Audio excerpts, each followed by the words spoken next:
Dzień dobry Państwu. Dorobek kultury i literatury antycznej, mimo głębokich wstrząsów politycznych, społecznych, kulturowych po upadku Imperium Rzymskiego, nie uległ zaprzepaszczeniu. Wręcz przeciwnie, w kolejnych stuleciach spuścizna starożytności to jeden z najsilniejszych składników i impulsów rozwojowych dawnej kultury europejskiej, a w tym także polskiej. Dzisiejsze spotkanie poświęcimy na bardzo ogólne zasygnalizowanie tych obszarów literatury i kultury staropolskiej, w których uwidoczniły się wpływy starożytności greckiej i rzymskiej, poczynając od średniowiecza poprzez renesans, a kończąc na baroku. Zacznijmy zatem, proszę Państwa, od średniowiecza. Na początku warto obalić krzywdzący i nieprawdziwy stereotyp, że średniowiecze zaprzepaściło dorobek kultury antycznej, pogrążając go w mrokach też scholastyki. Okazuje się to oczywiście nieprawdą, ponieważ ludzie średniowiecza nawiązywali do tradycji i kultury antyku, a wręcz można powiedzieć ocalili antyk dla epoki nowożytnej. Ciekawe było to, że postrzegali oni czasy, w których żyją, jako swoiste kontinuum Imperium Rzymskiego. Dlatego chętnie przyswajali i adaptowali to, co nie stało w sprzeczności z powstającą wówczas kulturą chrześcijańską. A więc na przykład język łaciński, filozofię, podstawy przyrodoznawstwa, dzieła niektórych autorów, sztukę poetyki i retoryki. Pomijali natomiast treści, które uznawali za jawnie pogańskie, na przykład mitologię. W średniowieczu próbowano godzić myśl starożytną z myślą chrześcijańską i temu przedsięwzięciu patronowali, proszę Państwa, choćby ojcowie Kościoła, święty Augustyn, święty Bazylii Wielki czy święty Hieronim. W średniowiecznej Polsce znajomość spuścizny starożytnych wykazywało dość wąskie grono ludzi wykształconych. Wiemy dzisiaj o znajomości dzieł autorów rzymskich, których czytywano w szkołach katedralnych. To byli i historycy, tacy jak Salustiusz, Justynus, czy poeci, Wergiliusz, Owidiusz, Horacy, Terencjusz, ale też niektóre mowy Cycerona. Średniowiecze czerpało z antyku przede wszystkim treści historyczne i filozoficzno-moralne. Ciekawe na przykład było to, że w ten sposób czytano Eneidę Wergiliusza czy Przemiany Owidiusza, to znaczy one były interpretowane alegorycznie, jako źródło pouczeń moralnych, źródło pouczeń etycznych. Szukano w nich także ukrytych znaczeń. Pewne ożywienie w zainteresowaniu dorobkiem antyku przypadło na wiek XII. Mówimy wręcz o renesansie XII wieku. Był to okres, w którym nastąpiły przemiany społeczne, polityczne, ekonomiczne. Wraz z nimi nastąpiło takie wyraźne też ożywienie intelektualne Europy Zachodniej.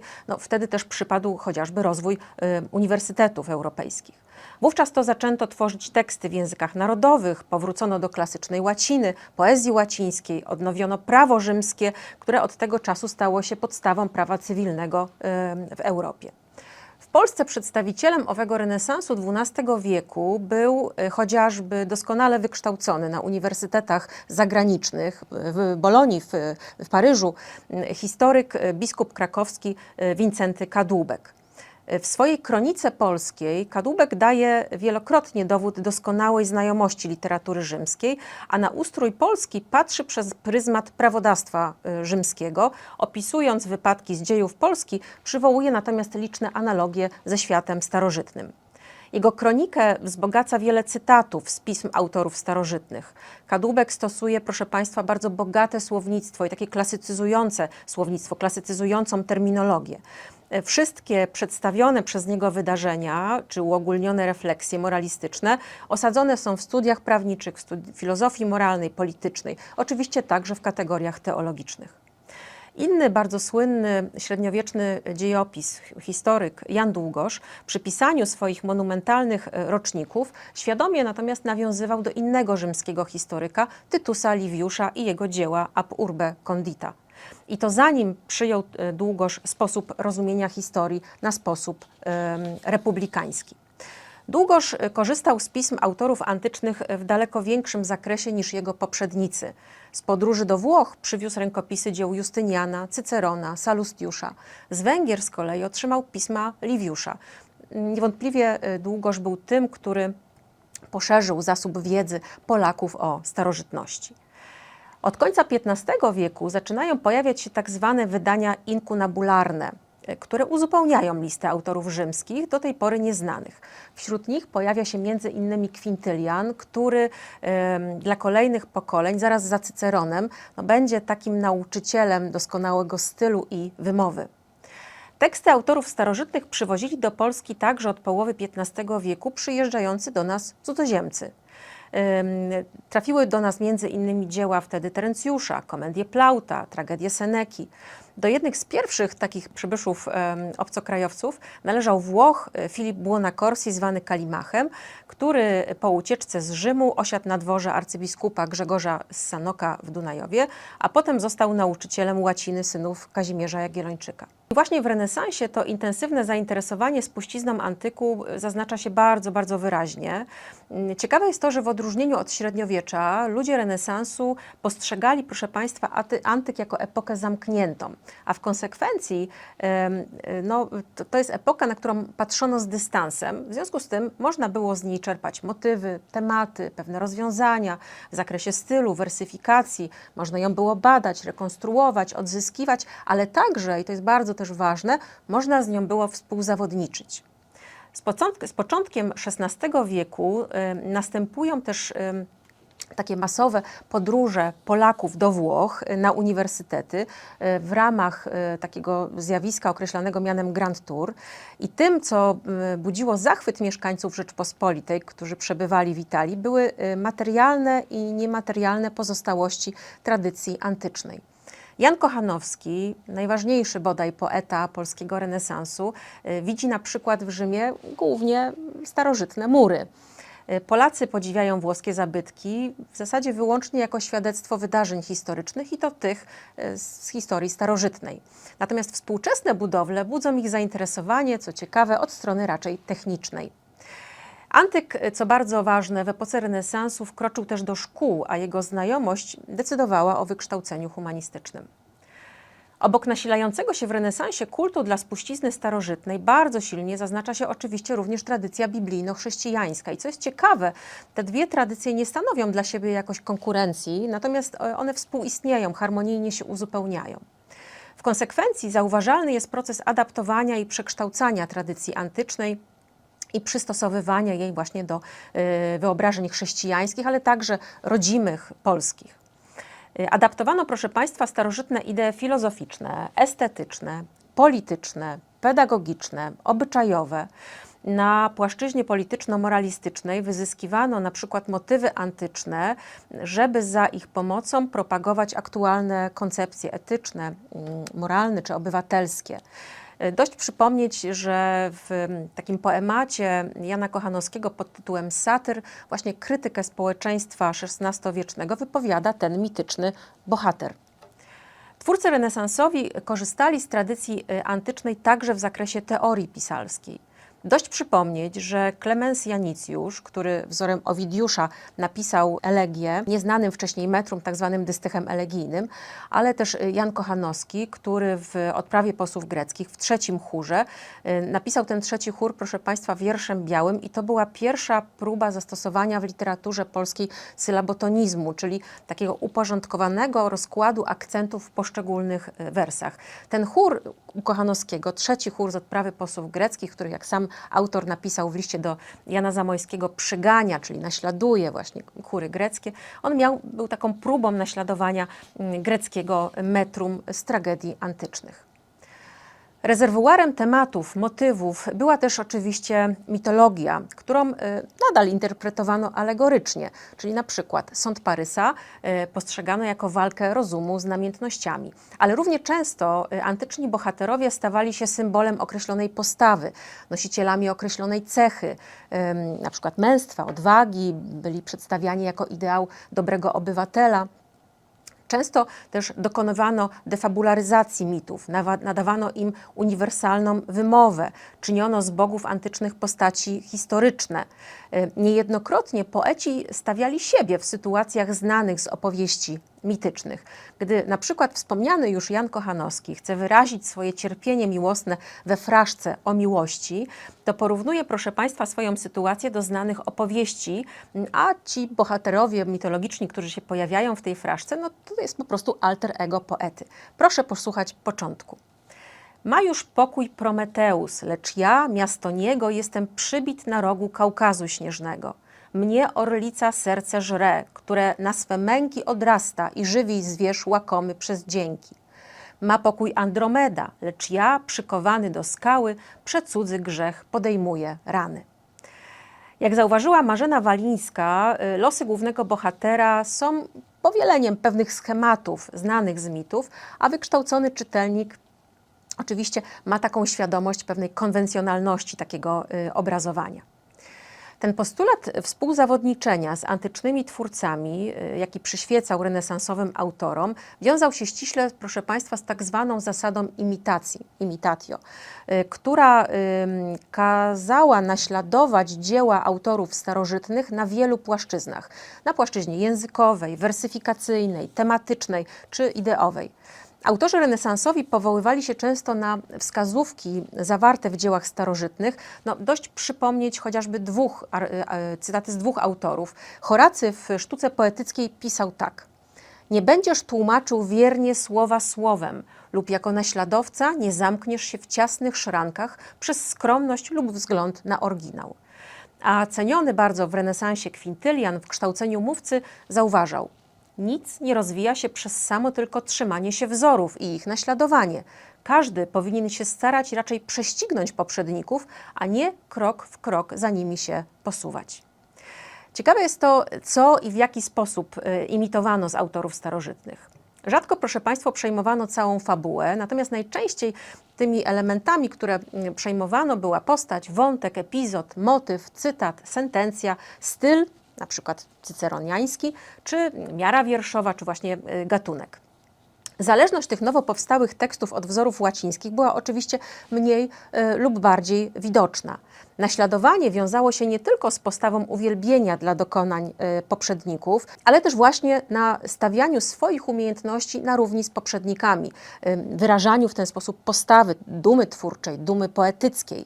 Podporządkowywano też antyczne tematy i motywy wyobrażeniom polskich odbiorców renesansowych. Dlatego na przykład, gdy Jan Kochanowski w swoich pieśniach parafrazuje ody Horacego, to pomija choćby aluzje religijne, biograficzne, historyczne, niekiedy mitologiczne, obecne u rzymskiego poety.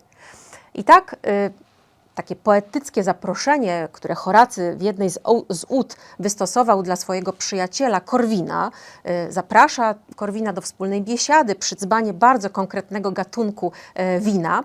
Kochanowski, proszę Państwa, przekształca w taką ogólną refleksję o upływie czasu, o niemożności przewidzenia losów człowieka. Jan z Czarnolasu za Horacym głosi więc w tej pieśni swojej takie epikurejskie hasło korzystania z przyjemności, z chwili, w dobrym towarzystwie przy biesiadzie. Innym ciekawym przykładem dostosowania źródeł antycznych do tym razem chrześcijańskiej obyczajowości są sielanki Szymona Szymonowica. I tak, proszę Państwa, w sielance zatytułowanej Dafnis tytułowy pasterz skarży się u Szymonowica na nieczułość kochanki, wyraża swój żal, swoje cierpienie z powodu porzucenia. Odpowiadająca temu utworowi sielanka Wergiliusza zawiera natomiast motywy homoerotyczne. Tam skarżący się pasterz został bowiem porzucony przez innego mężczyznę. Z kolei w sielance Czary Szymonowic wyposaża żonę, która jest podmiotem lirycznym, w taką świadomość. Znaczy ona się dopuszcza, proszę Państwa, praktyk magicznych i ma taką świadomość, że ciężko grzeszy, popełnia ciężki grzech, który faktycznie czarowanie zgodnie z nauką Kościoła katolickiego do takich ciężkich grzechów należy. W Bukolice Wergiliusza oczywiście tych treści, ten wymiar jest nieobecny. Przejdźmy teraz do baroku. Reminiscencje antyczne w literaturze polskiego baroku nie zmniejszyły się, mimo nacisku ideologii kontreformacyjnej, o której za chwileczkę trochę powiem. Zmieniła się ich rola. Parafrazowano teksty autorów antycznych nie w celu wzbogacenia literatury polskiej, ale raczej by dostarczyć odbiorcom przykładów wielkich cnót, zacnych postaw itd. W baroku kompilowano zbiory złożone z sentencji, cytatów, z pism autorów starożytnych, po to, by następnie wykorzystać je na przykład jako ornament stylistyczny czy źródło pouczenia. Postaci antyczne bardzo często w literaturze barokowej stawały się symbolem, który był oderwany od takiego macierzystego kontekstu. Czyli na przykład Apollo był symbolem poezji, Neron zbrodni, Pallada nauki i tak dalej. Dobrze unaocznia to, proszę Państwa, taki dramat, tragedia Jana Jurkowskiego, tragedia o polskim Scylu-Rusie i trzech synach koronnych. Tam, jeśli Państwo spojrzycie na spis bohaterów, to mamy nie tylko informację, kto występuje w tej sztuce, ale również od razu objaśnienie, co znaczą te postaci. I tak na przykład Herkules, Parys i Diogenes, czyli synowie tytułowego Scylu-Rusa, oznaczają kolejno żołnierstwo, zbyteczniki, mędrców wymownych albo księży. W taki sposób autorów antycznych najczęściej wykorzystywano w szkołach. Spuścizna starożytna stawała się rezerwuarem niekończących się pomysłów, które de facto były bardzo często też takim erudycyjnym balastem. Nie sposób jednak odmówić ówczesnym szkołom, że ich absolwenci posiadali godną podziwu znajomość mitologii, a szkolna metoda interpretacji i korzystania z antyku ukształtowała świadomość większości barokowych pisarzy. Wykorzystywali oni motywy antyczne chociażby, proszę Państwa, do zbudowania konwencjonalnych pochwał w literaturze okolicznościowej. No i tutaj taki przykład wiersza autorstwa Jakuba Teodora Trębeckiego, który stworzył właśnie taki literacki portret swojej żony, Anny z Niezabitowskich. Trębecki pisze tak. Najśliczniejsza ze wszech Anno, jedyna moja Dianno, z Wenerą równa gładkością, z Minerwą sama mądrością. Juno dostatki jak trzeba dała jej, a Ceres chleba. Wdzięczność trzy siostry Charyty, Flora z cnoty wieniec wity, który nad wszystkie wdzięczności i przyrodzone lubości zdobi nieoszacowanej czoło Anny mej kochanej. Dość powszechne było też portretowanie niektórych osób jako bohaterów starożytnych, mitologicznych. Celowali w tym zwłaszcza monarchowie i zacnie urodzeni. Przywołam dwa przykłady w sumie. Królowa Maria Ludwiga Gonzaga, zanim jeszcze została żoną Władysława IV, zamówiła u gdańszczanina Jeremiasa Falka taką rycinę, na której przedstawiona jest jako rzymska bogini Prozerpina. Jeśli spojrzycie Państwo na tą rycinę, to zwróćcie uwagę, że ta Prozerpina, rzekoma Prozerpina, przedstawiona jest oczywiście nie na sposób antyczny, tylko zgodnie z modą XVII-wieczną, francuską modą XVII-wieczną. Ma na przykład bardzo modną, wówczas wydekoldowaną atłasową suknię czy sznur pereł na szyi. Znane są również liczne portrety późniejszego władcy Jana III Sobieskiego, stylizowanego na Herkulesa. Również w tekstach literackich autorzy wykorzystują ten sztafaż mitologiczny, żeby taką laudację króla zbudować. I przykład takiego utworu. Herkules Polski, kościoła filarem, chrześcijańskiego cesarza obrona. Ma to Jan III, że za boskim darem wszędzie z nim chodzi w sekundzie Bellona. Gdy pod Europy niebem atlas mdleje, on przy nim stawa ścisłym koligatem, Herkules II, bo przed nim truchleje otoman dumny. Warto jednocześnie odnotować, że w dobie kontrreformacji, proszę Państwa, zaostrzyły się spory o spuściznę starożytnych. Pojawiły się na przykład oskarżenia o to, że jest to kultura pogańska, o to, że koliduje z wartościami, z moralnością chrześcijańską. Więc nastała taka świadomość konieczności zweryfikowania postawy wobec antyku. Nie dziwi stąd, że gdy na przykład Piotr Kochanowski w swojej parafrazie, swoim eposie Gofret albo Jeruzalem wyzwolona, to była parafraza eposu rycerskiego autorstwa Torquata Tassa. Kiedy on rozpoczyna ten epos, to prosi o natchnienie nie muzy, lecz Maryję. Posłuchajcie Państwo fragmentu. Panno, nie ty, co laury nietrwałemi zdobisz w zmyślonym czoło helikonie, lecz mieszkasz między chóry niebieskiemi, z gwiazd nieśmiertelnych w uwitej koronie. Ty sama władnij piersiami mojemi, ty daj głos pieśni, a jeśli przy stronie prawdziwie, gdzie jakiej ozdoby przydawam, niech Twej niełaski za to nie uznawam.